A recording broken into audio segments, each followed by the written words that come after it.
For safety reasons, it is recommended to turn off the machine before replacing the plate. Find the Allen wrench in the accessory pack. Locate the screws on the shaker plate and unscrew them one by one.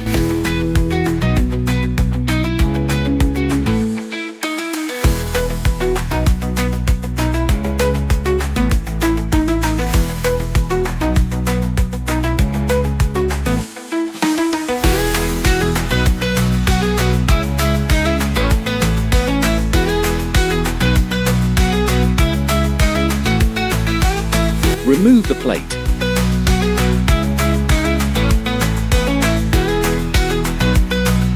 Install the new shaking plate.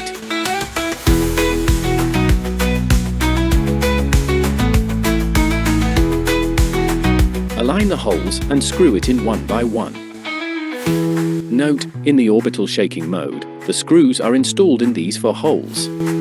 While in the linear shaking mode, the screws are installed in the other 4 holes.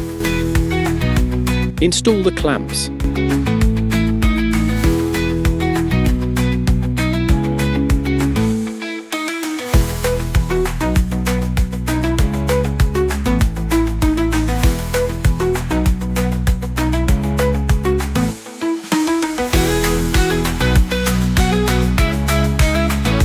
Close the door and check if the plate is properly installed.